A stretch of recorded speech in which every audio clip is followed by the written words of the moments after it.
Hello, everybody, and welcome back to the best show in the 716 Buffalo Sports Insider. I'm your host, Thomas Bailey. Alongside me today, Alex Smiley, Michael Listiq, and Shay Wirt. We're all ready to go here in the studio. We have a lot to cover today in just a short time, so we're going to hop right into it here. But first, of course, check out the social medias. We have X, Twitter, whatever you call that. We have YouTube, of course, where most of you will probably be watching this stream, and everything else as well as our website, buffalosportsinsider.com. Got a lot of great stuff on there for you guys to view. We hope you all enjoy our content, and we're going to hop right into it here with the Buffalo Sabres, fellas. They had a tough week, very back and forth, rocky road. We're going to start with the Florida Panthers, where they won. No, not one. Sorry. They lost 4-0 to the Florida Panthers, coming off a 7-0 win against LA. A lot of people thought that this was the time Buffalo would falter, and they did indeed on home ice at that. 4-0 loss at home to the Florida Panthers. And then next up, they would end up playing the Minnesota Wild. They would score a goal late in the game. Dylan Cousins was awarded the goal. A lot of people thought Greenway had it. It was indeed Cousins who scored. Henry Jokiharju scores in the overtime frame. Buffalo wins 3-2 in overtime, their only win in the three-game stand. And their last game would be the game taking on the Anaheim Ducks, where they would lose 4-3, outshooting the Anaheim Ducks 36-15, fellas. And I can't believe it, but they still found a way to lose as Ukko-Pekka Luukkonen plays his worst game of the year, allowing 4 goals on 15 shots, only 11 saves for the team's best goaltender we've seen in a few seasons. We now move forward to our game against the Montreal Canadiens, which will be taking place at Montreal's home here tonight at the Bell Center in Montreal. The Canadiens are 3-6-1 in their last 10 games, 22-25-8 overall, 52 points. They stand at 7th in the Eastern Conference's Atlantic Division and 14th in the Eastern Conference as a whole. As for Buffalo, they enter off that loss to Anaheim. They're 4-6-0 in their last 10, 24-27-4 in their entire season, also 52 points. So these two teams enter at the same point total, but Buffalo has more wins, so they are 6th in the Atlantic Division and overall 13th in the Eastern Conference. Fellas, this game is going to be a good one. Samuel Montembeault will be the starter for the Montreal Canadiens. That is confirmed.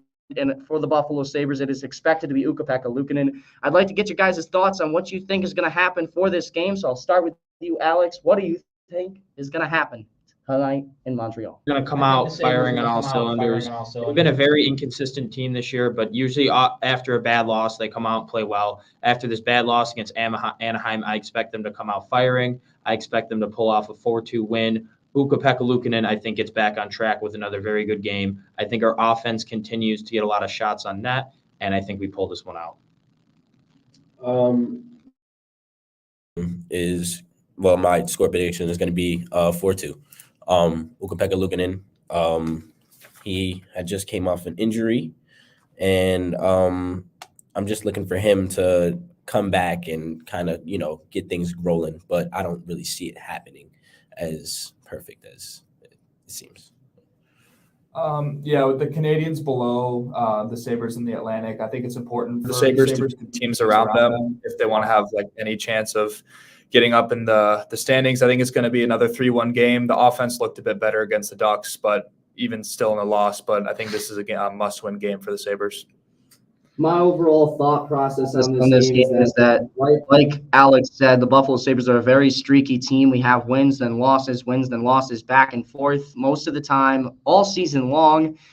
Joys of being a Sabres fan, fellas. And I have the Buffalo Sabres winning this one 4-1. I think Ukko-Pekka Luukkonen bounces back nicely in the game in Montreal tonight. Buffalo has statistically played a lot better on the road in Montreal than they have at home against Montreal, believe it or not. And here tonight, I think the Buffalo Sabres pull out a closer game than it looks. 4-1 Buffalo wins in the end as we hop into our next segment. The Buffalo Bandits, unfortunately, they're coming off a loss to the Thunderbirds, 14-12 in Halifax this past weekend, as Dane Smith recorded 9 points, 2 goals, 7 assists, and Kyle Buchanan scored 3 goals in the loss for the Buffalo Bandits. As for the opposite team being the Halifax Thunderbirds, Clark Pettersson also recorded his 9-point game, 2 goals and 7 assists as well.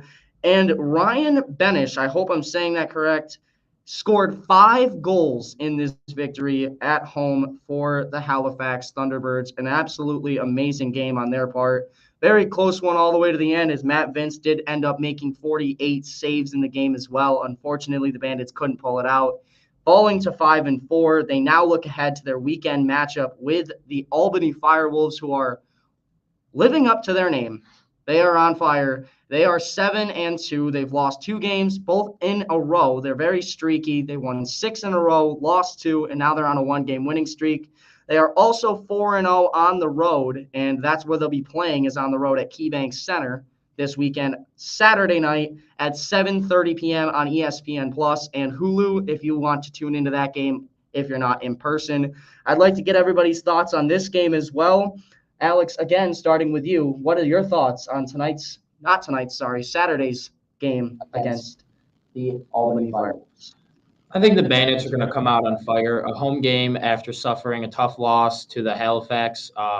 I think they come out. I think they were able to take care of business. I think Dane Smith has a huge game. I think they pulled this one off 14-11. Yeah, I'm gonna have to agree. 14-11. Bandits are definitely gonna have to. They're definitely gonna have to come out and beat the underdogs that they are.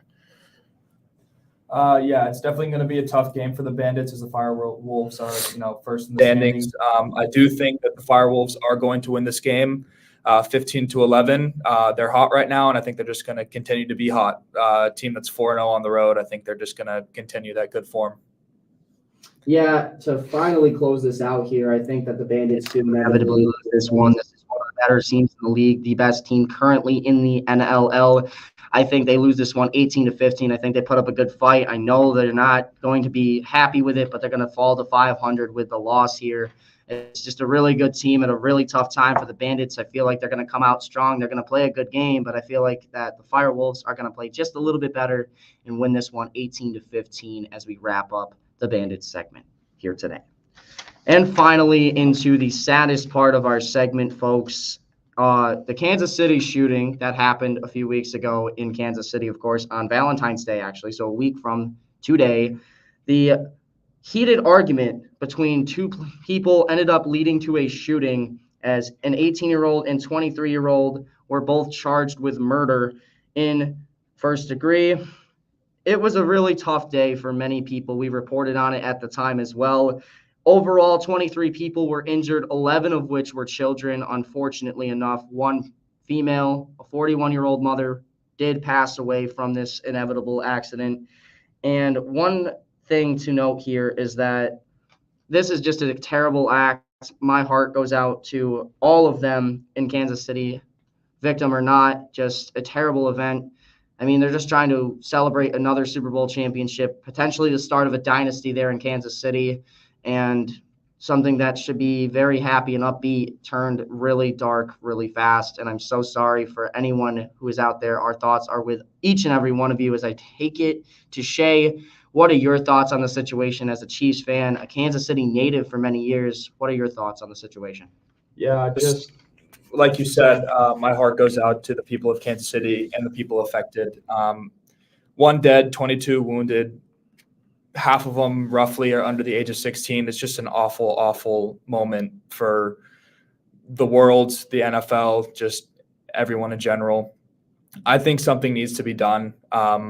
It's innocent lives were lost on that Wednesday when they were just trying to celebrate a Super Bowl.